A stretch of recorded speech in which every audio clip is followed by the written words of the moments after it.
Thanks so much, Brittany. Really appreciate all your help on this. It's going to be a great event. As Brittany said, I'm Lissa Muscatine, co-owner of Politics and Prose. And on behalf of my husband and co-owner Brad Graham and our entire staff, we welcome you to this edition of PNP Live. And what a wonderful event this promises to be, because tonight you will be hearing from two amazing women about a truly amazing book. The book is called The Daughters of Kobani, A Story of Rebellion, Courage, and Justice by bestselling author Gayle Tzemach Lemmon. This is what it looks like. Awesome cover. Gayle is currently an adjunct senior fellow at the Council on Foreign Relations, and her writing reflects a career-long interest in the intersection of national security, entrepreneurship, politics, and women's rights. She spent a decade reporting on politics for ABC News, and then, while earning an MBA from Harvard, studied entrepreneurship in post-conflict regions around the world. Now, if you wonder what compelled this mother of small children to go to northeastern Syria during a civil war a few years ago, consider that she had already traveled extensively in Afghanistan, Rwanda, Liberia, and Bosnia, producing reports and commentary for CNN, the Financial Times, and other publications. Today, she's a frequent national security commentator on MSNBC, CNN, NPR, and PBS. So her life sounds pretty busy, right? Well, evidently not too busy to also write great books. Her first, The Dressmaker of Khana, came out in 2011, followed by Ashley's War in 2015. In both, she tells the stories of little-known women breaking gender barriers to do courageous things in dangerous places. Now, Gayle has produced another stunning book, The Daughters of Kobani. Here, her protagonists are Kurdish women in Syria, many very, very young, who join and lead the military campaign to defeat ISIS in the years after the terrorist organization established a foothold, they called it a caliphate, in that region. It's an extraordinary testimonial to the strength, courage, and persistence of women challenging history and challenging the odds. Chronicling their journey, Gayle draws readers into the heart of the conflict, the sights, smells, and sounds of war, along with the range of emotions that accompany these women on their crusade for justice. It's an incredible book. I hope you all buy it. I hope you all read it. Give it to everybody. Everybody should read this book. It's really an untold slice of history. We're so lucky that in conversation with Gayle tonight is none other than my former boss, Hillary Rodham Clinton. I should add, my best boss ever. Secretary Clinton is best known for having served as our nation's first lady, a two-term US Senator from New York, the first woman presidential nominee of a major political party, and winner of the popular vote in the presidential election of 2016. She also is herself a best-selling author of nearly a dozen works of nonfiction for adults and children. And lest you think that list of accomplishments is enough for one lifetime, think again. 4 years ago, Secretary Clinton founded Onward Together, an organization working to support grassroots political engagement and advocacy, including supporting candidates running for elective office. On the literary front, she recently announced, I think just yesterday, that she and mystery writer Louise Penny are teaming up to write a novel, a political thriller due out in the fall. She also now has a fabulous podcast, which I urge you all to listen to, called You and Me Both. It's on iHeartRadio. She has terrific guests, fabulous conversation. It's a lot of fun. I'm so glad she's doing it.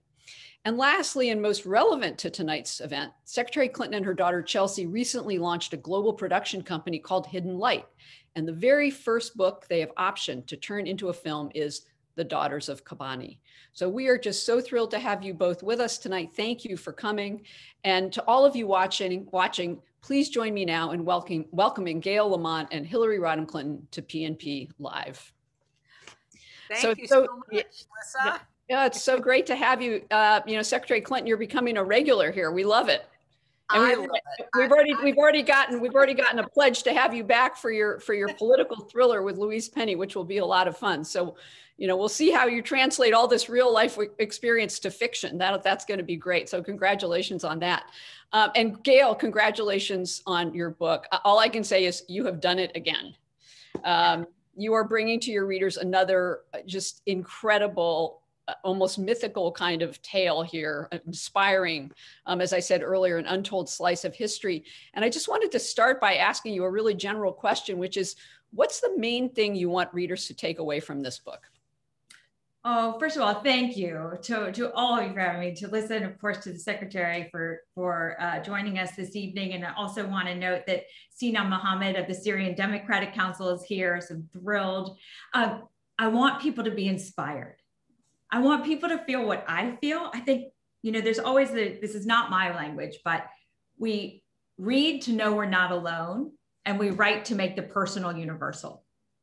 And the first time I went to northeastern Syria and saw these women on the ground and spent time with them, and saw what they were up against and the spirit and the humanity that they brought to that fight against real inhumanity, right? This really David versus Goliath story of the women who fought to hand the first defeat to the men of the Islamic State. Only David's also a woman, right? In the book.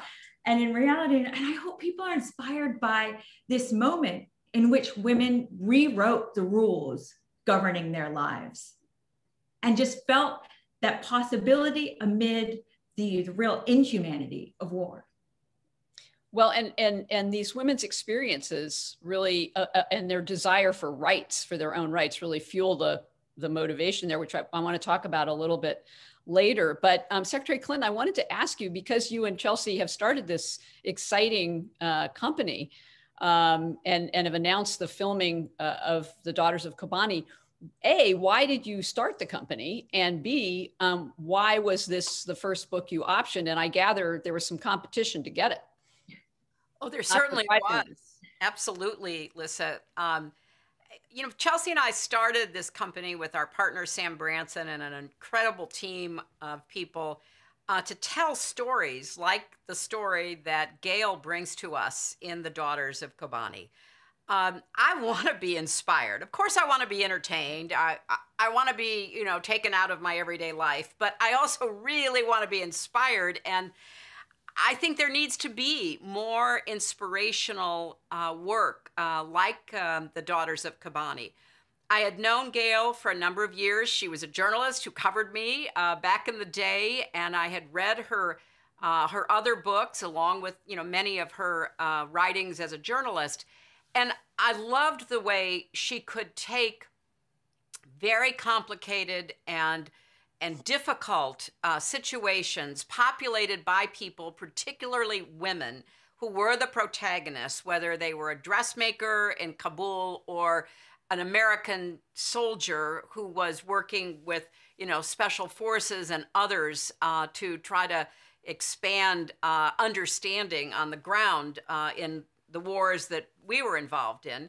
And now these young, brave women who have taken this enormous step to defeat an enemy who literally wanted to destroy their lives, their culture, their futures. And so when I got a galley copy of Gayle's book, I immediately said, we've got to see if we can option this. And it was really tough because, Gayle's last book, Ashley's War, about the Special Forces, American women soldiers who work with Special Forces, is being turned into a major motion picture. So people know that the stories Gayle writes are exactly the kind of stories that we want to bring to a broader public, to that universal audience that Gayle just referenced. And I'm so proud that Hidden Light was able to option the book, and we're so excited about moving forward with it. Gayle, the book is so riveting. I mean, from page one, it is riveting through all of its 212 pages. And the characters are so present. And, you really do feel like you're with them through a lot of this. And I'm just wondering how hard it was to get people to talk to you. How did you find these particular women and choose to profile them? Were they reluctant? Were they enthusiastic? I was wondering if you could tell us a little bit about that process. Yes, I laugh only because, I had the privilege of making 7 trips to northeastern Syria. My father is from the region and had always talked to me about it. And I really felt he had passed, but I felt like he was with me. And I would have this dialogue with him about how, in my mind about how this story was so very unlikely and yet made so much sense the minute you saw it on the ground. And so I wanted to capture for readers who would never meet these women what it was like to see 30 young women or 50 young women, right, with smiley face socks and hiking boots and fatigues and braids and flowers in their hairs and AK-47 slung over their shoulders going off to fight the Islamic State. And I wanted also, because I think sometimes we see these people as superhuman, and they're not, right? These are ordinary people who meet extraordinary circumstances.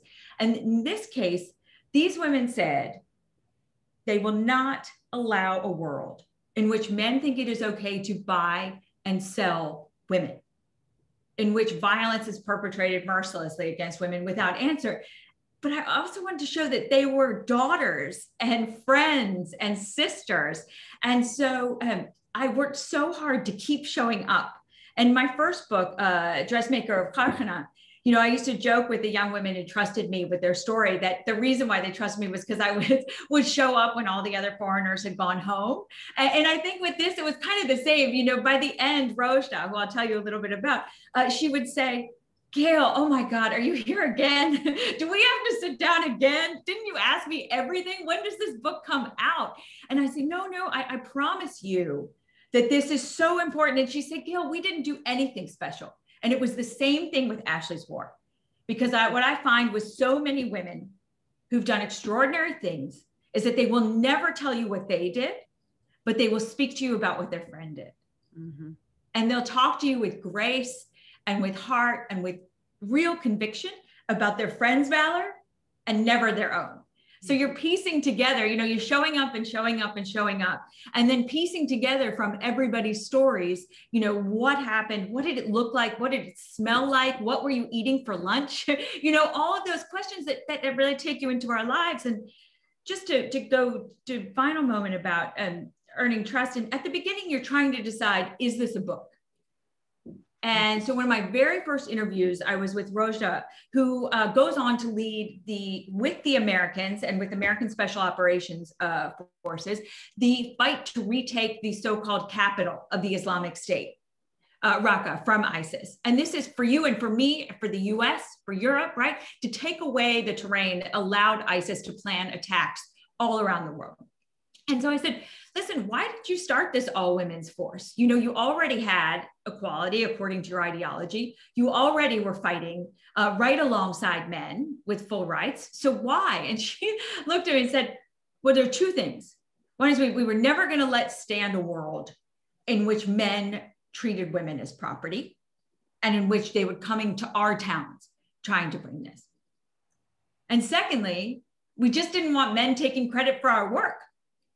So we had to form the all women's force. And I thought, oh my gosh, that's when you know that it transcends any barriers, right? Because this really is about the universal quest for human dignity and the quest to have your rights, your culture, and really personal liberties, personal freedoms that are so important, right? And I think I wanted to capture for the world what these women had done. This was not about any internationals or any foreigners coming in. These were young women and women of all ages, right, just stood up and said, this will not stand.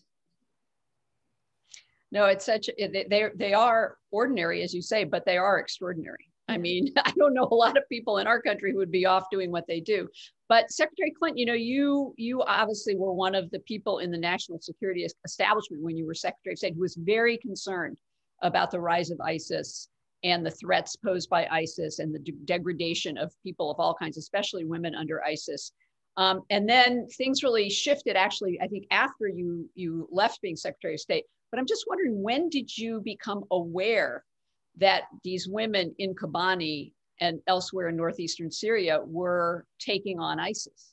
Were you aware of it when you were at State, or was it afterward?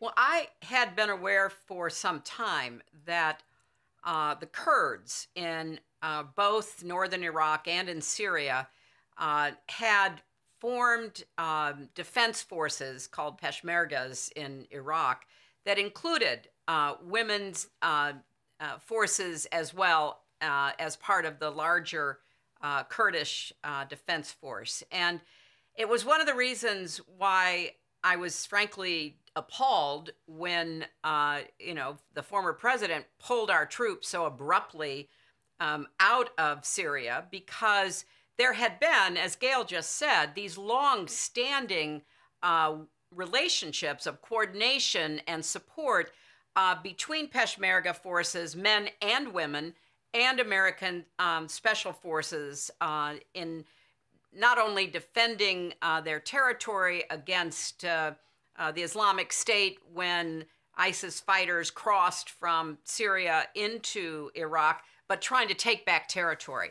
So I was well aware that there were women who were respected as fighters. In fact, you can go back, some years before the takeover of Raqqa and Mosul by and other parts of Iraq, northern Iraq and Syria by ISIS, and you can read stories and hear about women who were essential to the efforts to protect Kurdish neighborhoods and towns, as well as other minorities like the Yazidis and others. So what was so exciting about what Gayle did is that much of the coverage was snapshot coverage.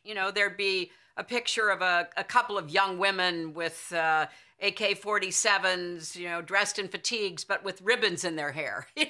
You would see the interesting way that these women were portrayed in the international press, but you wouldn't learn much about them, which is why I was so deeply moved by Gayle's work, because what she did was to say, okay, there has been a commitment, at least, verbally and on paper, for women's equality in some of these communities that are predominantly, not exclusively, but predominantly Kurdish. And how does that translate? And what does that mean to a young girl who thinks she wants to be a hairdresser, or wants to start a small business, or wants to get married and really have a family? What does that mean? And if you are faced with the existential threat that the Islamic State posed to so many of these communities, what do you do? And so what Gayle was able to accomplish by going time and time again and building those relationships and that trust was to really give us the story of some of these women, which has been, important, because too often we just don't understand what they're up against and how difficult their circumstances are and what they have to do to survive and to try to carve out a life for themselves. It's so true. I mean, reading about these women, and Gayle, you profile, I guess, 6 or 7 or 8 of them. I can't remember the exact number in greater depth than some others. But there are thousands who end up joining these forces, inspired in part by the fact that these women have been successful and they do command respect. But I'm just wondering, are the ones you profiled, are they the exception or the rule? And what I mean by that is it seems that a common denominator from the way you described their lives and what led them to these roles was a real visceral reaction to being told they couldn't do something, whether it was playing soccer, whether it was who they were going to marry, whether it was wanting to be a doctor and not being allowed to. They all had that common experience of rejection and invalidation. Is that just so commonplace that was true of everyone, or are they particular cases that inspired that kind of leadership? It's a great question. And I think just to take a step back, you couldn't really understand what happened with the Syrian Kurdish women without understanding 2004 and Qamishli, and the fact that there was a soccer match in which unarmed protesters were injured. Mm-hmm. And this group of young women, they really, all in different ways. And I really wanted readers to go into their world and to see the different reasons. It wasn't simply a family, because quite honestly, many of you in the audience also have had family members say, you know what, this isn't what women do. This is what you should do, not this, right? It's so universal, right? That sentiment. It's a little more pronounced for certain, but I faced it. And I would imagine many of you, you can go to this school, but not this school. You can marry this person, but not that person. And they first organized in order to protect Kurdish neighborhoods, in order to make sure that this self-rule that they had established right at the start of the Civil War, which allowed their communities to publish in their language, to speak their language without challenges, to educate children in their language, to really protect this pretty fragile but real experiment in grassroots participatory democracy with women at the center would survive. And then comes ISIS, and they get thrust onto the global stage in one of the most unlikely series of events that readers will see that I couldn't understand how it happened. And so that's really why I wrote the book. I really believe that every great story starts with the question you can't answer. And I couldn't figure out how in the world did one of the most far-reaching experiments in women's equality happen on the ashes of the fight against men who bought and sold women, and built by women who fought the Islamic State room by room and house by house and town by town for a half decade. Mm-hmm. And the thing that was really funny to me is that in the middle of this, and I say funny because there's also so much light and so much humor when you spend time with these women. You know, I think from the outside, we think, oh my gosh, it must just be all war. And it is true that what they see and endure so that the world does not have to live with an Islamic State with territory is extreme. But they're also just so darn funny. You know, Rosha told me this story one day about in the middle of the battle for Kobani. And those of you who are from traditional cultures will appreciate this story. In the middle of the battle for Kobani, she's trying to figure out what's happening. They are not having a day in which they're advancing. They're losing terrain. It's a really difficult fight. And her phone rings and it's her mother. And literally they're getting shot. The bullets are flying by. They're in the middle of this fight with ISIS. And she's like, I could not pick up the phone when my mother called. So she said, you know, I picked it up and some days I just, you know, I wanted to tell her, you know, I couldn't talk, but I couldn't because I know she'd think I was dead or something was wrong if I didn't answer. So she just picks up the phone and holds it up so that her mother can hear the bullets going by. And her mother, who never wanted her to join, right? Who thinks that Azima, who's also someone we spent time with, an amazing leader in the Women's Protection Forces, thinks that her friend got her into it and caused all this trouble for her daughter, starts wailing so loudly on the phone because all she hears is the bullets. And I think it's that I wanted readers to see, that I wanted readers to live those moments of, you know, your mom's calling, you have to answer, and yet you're responsible for all these people. And the world now is watching as this David versus Goliath fight is unfolding at a time when ISIS has never had one battlefield defeat. Mm-hmm. Yeah, you know, it's so interesting. Secretary Lynn, you have spent so much of your career supporting women all over the world, trying to assert their voices, claim power in places where women are constantly under assault in all sorts of ways, where they don't have a decision-making role. And I thought it's interesting that Gayle writes that post-conflict states sometimes afford women the opportunity to rewrite the rules that govern their lives. I think, Secretary Lynn, you've seen that. You've documented it and seen it and talked about it in Northern Ireland, Rwanda, Liberia, Kuwait, and I'm sure I'm forgetting some countries.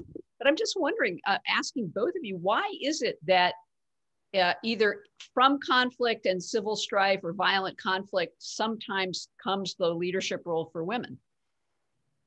That's a great question, Lissa, and it's one that you know, people are writing books about and doing academic studies because it can go either way.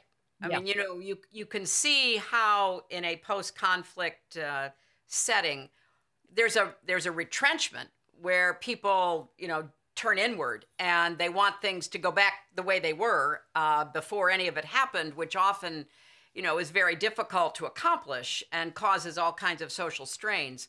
But there's also, as you rightly point out, enough examples where we've seen women who were in the forefront of trying to end conflicts, or in the case of the Daughters of Kobani, actually win conflicts so that they then could be ended.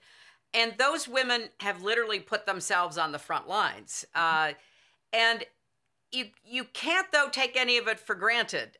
Just because you end the conflict and women have been at the table or been on the battlefield or, you know, assumed leadership roles in trying to bring back some sense of stability, that doesn't mean that that's clear sailing. And so one of the challenges for these young women who literally helped to defeat the Islamic State is what happens now.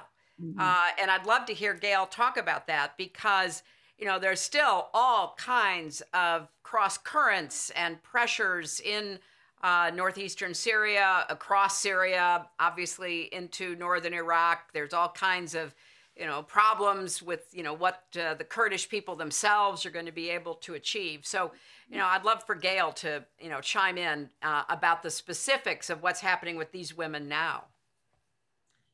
Well, I think what is so moving is that they are pushing forward with this experiment truly in women's equality. And Nowruz, who's the commander of the Women's Protection Units, and I spent a lot of time with her. And there was this moment in the book where they are low on ammunition, low on weapons, low on food, low on people, but what they have is spirit. And she gets on the radio to Rojda and Azima and her other field commanders and says, this is a moment when the world is watching and they think you're worth nothing. Show them what you're made of. Show them who you are and show them what women are capable of. And when I asked her later, I said, it's so cinematic. You know, she would tell me, and I made lots of people repeat it in different ways as I was working on it. And she said, you know, we did this not because we choose war, but so we can govern in peace. Because no one will question women's ability to lead if we can lead in battle. And it really was about that quest to make sure that women were at the center of the political process that was so fascinating to me. Fawzi Yusuf, who's one of the political leaders who's mentioned in the Daughters of Kobani, and who also gave me a hard time for coming back for the 7th time for our interviews, she said to me, we're building a lake in the desert. We know how hard this is. We're not going to change things overnight. But their founding compact has women mentioned more than 13 times, right? Women have right to equality, no to dowry, no to child marriage, yes to girls' education, yes to having the ability of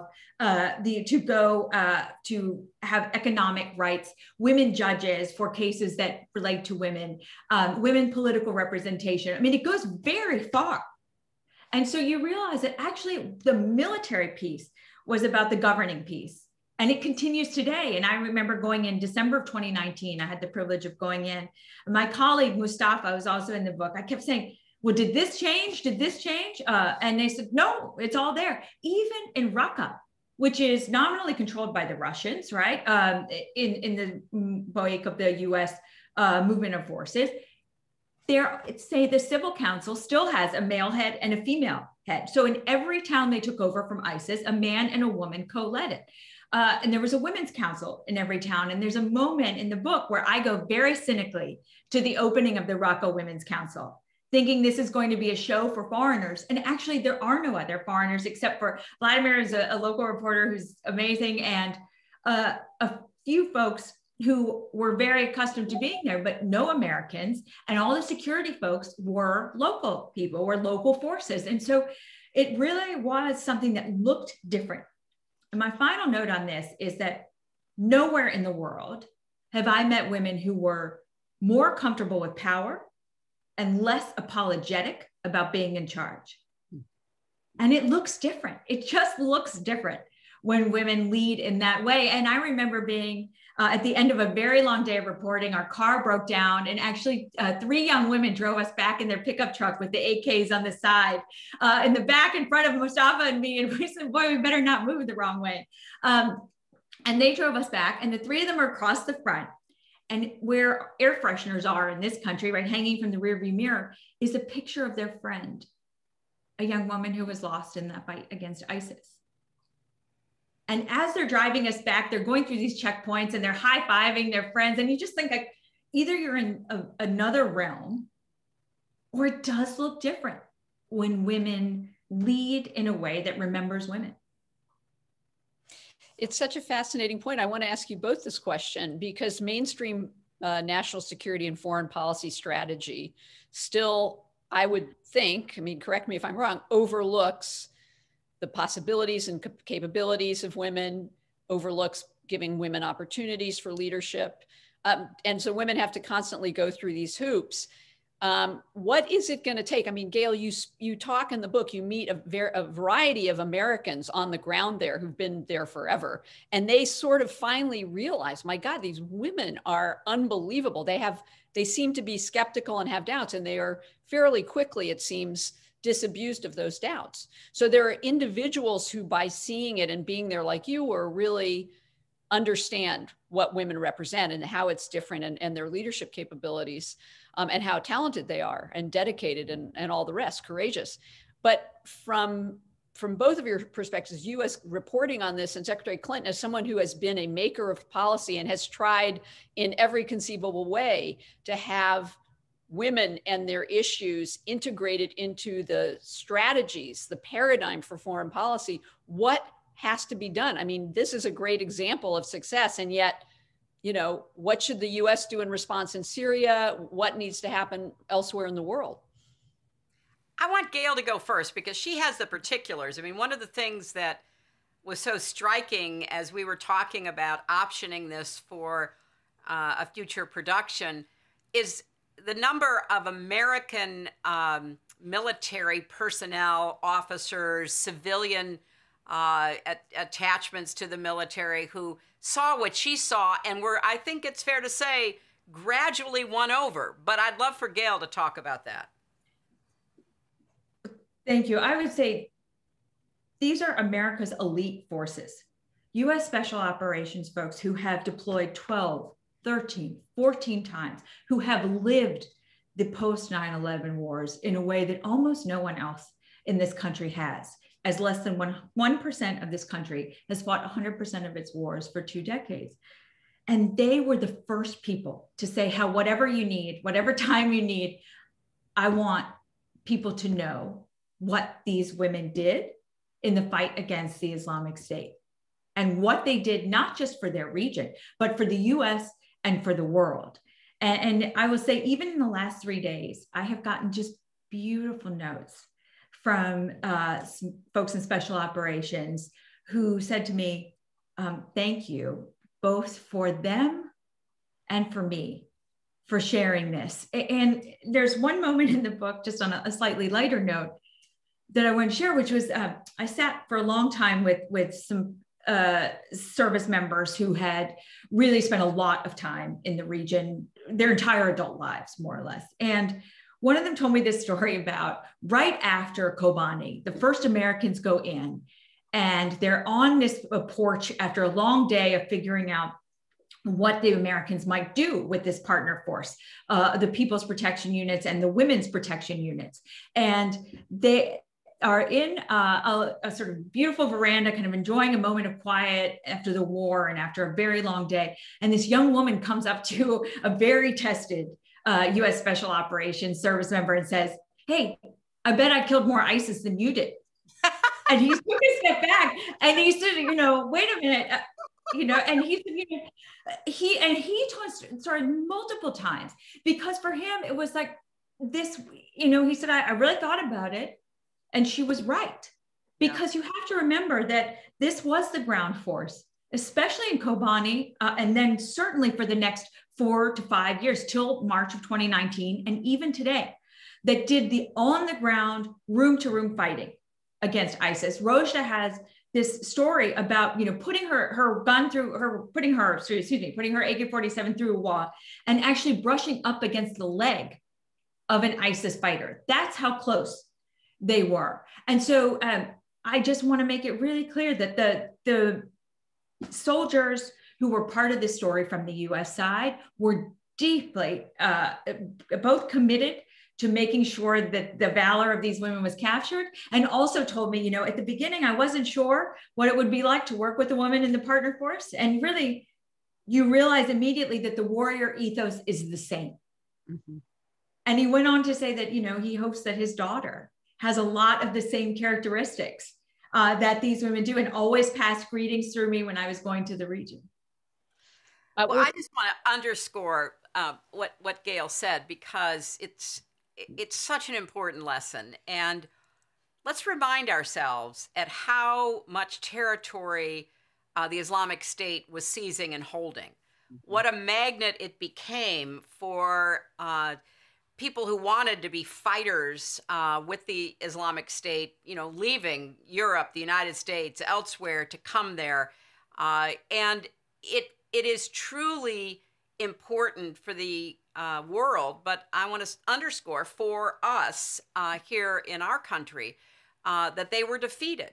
And we have to stay watchful, and obviously, terrorism, domestic or foreign, is still with us, but the fact that these women played such an instrumental role in defeating the Islamic State should be something that American military personnel study at the war colleges. They should be looking at what these battles were like, because as Gayle said, these were, hand-to-hand combat. These were people who were looking at the enemy and having to, take action, to protect themselves, their forces, and to, kill the enemy. And so I want to, in working with Gayle and bringing this story to a global audience, I hope, to really underscore the service that these women provided to the world. Because now, we live in a fast-moving world. Now we're obsessed with other stuff. We're still dealing with COVID. But we really faced a very serious threat, because of the Syrian civil war, because of the rise of the Islamic State and all of the consequences of that. This was not by any way preordained that it was going to turn out like this. And so the world owes a debt to these women as well. And just one note on that, just finally, is that, I think even while U.S. airstrikes were happening, there was no sense that anybody felt that this town still would not fall. And there's this moment in the book where people are really worried that they're going to lose down to like a block or two at most. That's all they had left. Right. And it really is the spirit Azima who ends up being shot by ISIS, is grazed by a bullet by ISIS, and gets out of her hospital bed with a bullet from ISIS still in her heart to go to the press conference when they finally emerge victorious and say, women were a part of this defeat for the Islamic State. And we want the world to know that. And that's why it's so exciting to think about creators from the region and just telling the story so that everyone gets to meet these women and everyone gets to spend time seeing, their humor, their heart, their courage, and really the fact that they were not just fighting for the girls and the boys born in the next generation, but really fighting for a world in which it was much harder for ISIS to launch attacks against the US, against Europe, and certainly against the region. Gayle, there's a not funny, but a sort of poignant scene in the book where one of the men, one of the male soldiers under, and I forget which woman commander it is, wants permission to shoot an ISIS woman. They spot a woman and they don't know if she's really ISIS or not, but then she's blonde, which is weird. But anyway, they have to get the permission of the female commander to go ahead and shoot her. And then they do, but it's this disorienting scene in the book that's just fascinating. I did want to ask you, having written Ashley's War also, if there are similarities and if there are discrepancies between the experiences of the American warrior women and the Syrian warrior women. So I have the privilege, and Secretary Clinton and I have talked about this, of writing stories about communities of women underestimated from the outside who rise to the moment in service to causes greater than themselves. And I never set out to write about women. I think it very much, though, is a theme that has fascinated me because I grew up in PG County, not very far from where you are, in a community of single moms, none of whom had graduated from college. Certainly nobody knew I grew up with had graduate degrees or things like that. And yet this spirit and this force of you move forward and you move through obstacles and you never let them get to you. As my mother always said, on a scale of major world tragedies, yours is not a 3.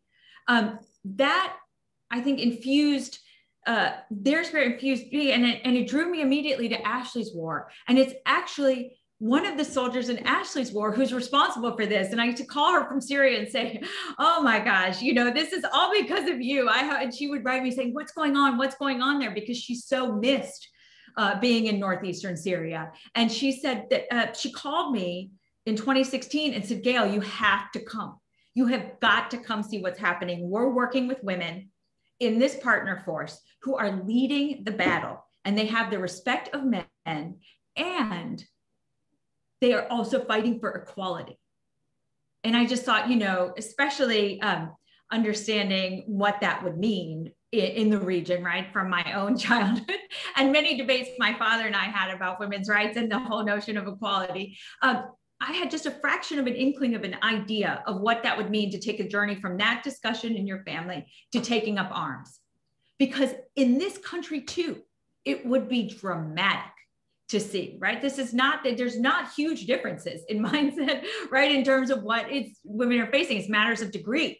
So I think that was what I really wanted to capture, was the connectivity between those two stories, and also that it was indeed one of the women who had been a part of the groundbreaking team captured in Ashley's war who called me and said, you must tell this.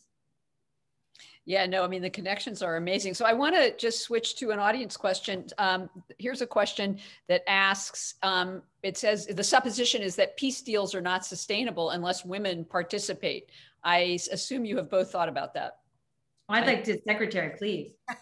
No, the questioner asks exactly the right question. There is a great deal of evidence that if women are left out of peacemaking, then the peace is less certain and secure than it would otherwise be.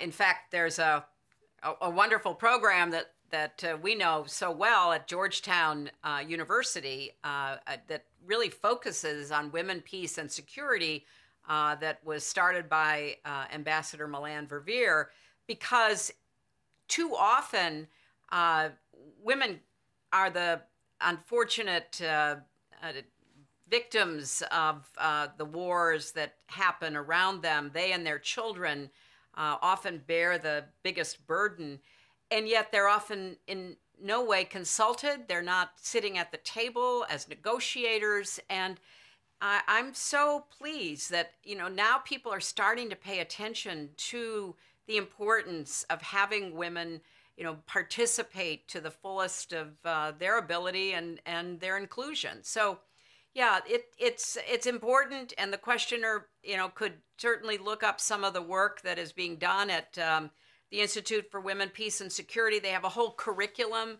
that really helps us understand why women involved in peacemaking is critical to having lasting peace.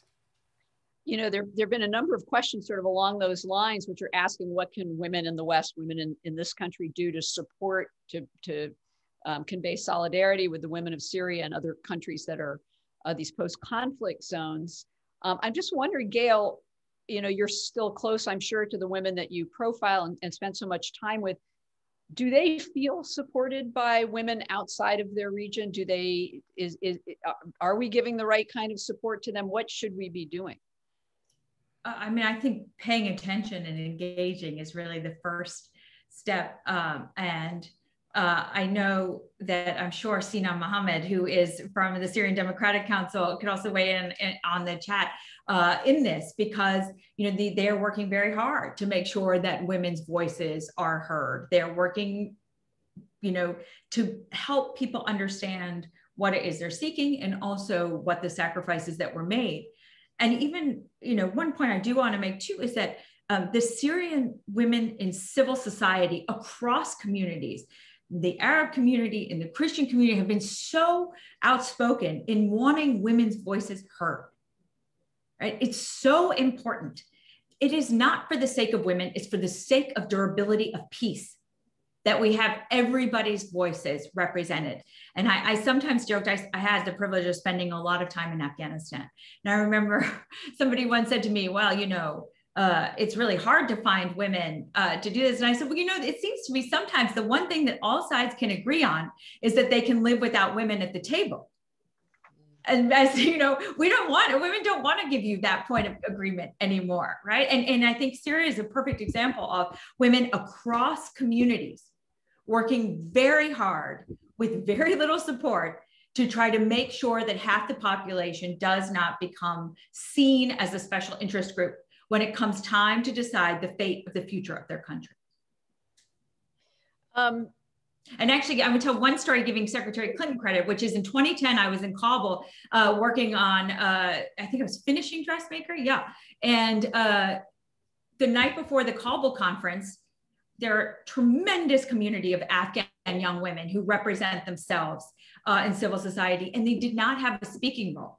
And it was actually when Secretary Clinton arrived and said women, must have a role, that they got reinforcement. And there were other women, and certainly the Afghan women were front and center. They were loud, they were not anywhere where it was easy not to see them, but it just, nobody had bothered to make sure that they were represented. I'm sure that happens over and over and over again. It happens so many times. It still is maddening, however, to have to keep reminding people that women deserve a seat at the table, for heaven's sakes, when it comes to, their lives and their livelihoods and, the future of their countries, their societies, their communities. I mean, I think, Gayle, you have a moment in the book where, and I forget whether it was an American, I think it was an American military person who comes and is greeted by all these women commanders and some male soldiers, and immediately goes to the men to shake hands as if they're the commander, which, and God knows how many times women in all of these different positions have experienced that, which brings me to another question. Secretary Gillen, you wrote a really fabulous piece in The Atlantic last summer, and that was really helping people think about how we should reframe our thoughts about women's rights. How should we be conceiving of the fight for women's rights? This was, 25 years after the Beijing conference. And you kind of make the point that we should be moving from advocacy to the assumption of power to implement rights. And I'm wondering if what Gayle has written about here is an example of that, or is just a first step toward that. And how does that happen? How do we replicate this experience in Syria? How do we create those stepping stones? Well, it is certainly a book that exemplifies exactly what I hope people will be talking about. I mean, it's one thing to talk about women's rights. It's another thing to make sure women are empowered to actually possess and exercise those rights. And so a book like The Daughters of Kobani gives a real boost to not just the women themselves who are in the mix of building a new society that is trying to deliver on this promise of equality, but it serves as an example and really a call to action for people in so many other places. So, yeah, I think that what Gayle has done is to provide another example of women taking power to exercise their rights in a way that is unusual, because they're frontline commanders, they're soldiers, they are in the midst of a battle, but it has to be seen as part of the overall effort, the continuing struggle to ensure that all women have the power to make these decisions for themselves, to decide clearly what kind of society they want to be part of. There's a lot of excitement in the questions about the film, understandably. People seem really excited about it. In my very short time as, involved in this, it really takes a long, long time. And, one thing I want to say, though, is we're going to do everything we can to make it as authentic as possible. To use people who have firsthand experience in helping to guide the creation of this production, because I want it to have that, same feeling that Gayle's book has, that you're literally, opening a door into a world that you want to know more about, populated by people that are so inspiring. So, I don't want to give a lot of the book away, but Gayle, you circle back to the family situations of some of your key characters. Yeah. And clearly things have taken a few steps in the right direction when it comes to understanding what women want and what they deserve in terms of their rights and opportunities. Were there any cases that you discovered where these women were ostracized or went back to situations that were not good? So maybe one story about a young woman who was maybe one of the most courageous people I've ever met anywhere in the world. This young woman, so at the end of the book, we're sitting with Rojda as we meet a number of young women from the Arab community who all lived under ISIS in Raqqa. And I mean, I could have been there for days just interviewing these young women. So tough, so funny, so full of heart and love and humor. And I asked one of them, you know, I was going around the room. One young woman had just read Egyptian poetry, read poetry from Egyptian poets her entire time at home under the Islamic State. So she spoke in entire paragraphs when she talked. Another young woman had been arrested by the Islamic State for having her wrist show. And the only way she got out was to pledge that she would marry an ISIS fighter, when then she escaped immediately with her father. And then this young woman came up whose brother forced her to marry an ISIS fighter. And she had this very long and very difficult story. And she told it with such grace. And I said to her, how in the world do you have the courage to be here? And she said, I wanted to make a stand. I wanted to live in a world where this was not possible, where what happened to me couldn't happen again. And Nowruz, the same as the women's head of the Women's Protection Unit, when I asked her, I said, did you ever want a family? Did you ever want a different world? And she said, I love children. I never wanted this to be our world, but I wanted my nieces and nephews to grow up in a world that looked different for them, where they could practice their holidays and celebrate, and also know that girls had value. And I want a girl born 20 years from now to know that we did this for them, that this happened. Such a beautiful story. So believe it or not, we are almost out of time. So I'm going to do a lightning round question to Gayle from the audience, which is, your dad was born in Iraq, in Baghdad, I believe. Do you speak Arabic? And did the family connection help you establish trust? Did that background help you establish trust? And then the worst question ever to ask somebody when they're starting a book tour, what's next? What's next? Oh, is it what's next? Oh no, whoever asked that, that's it. So my father was born in Baghdad, but his grandfather was from Kirkuk. So my father had played Kurdish music. But my father never talked about it because he lost his country as a boy and really never spoke about it to me. But yes, I mean, I think I very much felt the story, and I felt very connected to him as I was traveling. He had passed by then, but I did have an appreciation both for what these women would have gone through on their journey, and also just I think a deep love for a place. In terms of what's next, oh my gosh, please don't ask me that, because when people trust you with their stories, especially when they think they've done nothing extraordinary, you feel such a huge responsibility that you get up with in the morning and you go to bed with at night, that everybody should know them. And that America should know the women who fought to make us safer and fought for girls and boys in the region in the process. And so my job is, I'm going to ask all of you to just continue to share the word about this story. And, that the women like Sina Mohammed or Azan and all of the women in this book, that they continue to be people we pay attention to, and whose work we continue to follow very closely and support, because it really matters. It matters so much, Gayle, and congratulations again. The book, everyone, you've got to read it. You can buy it in the link on our chat column.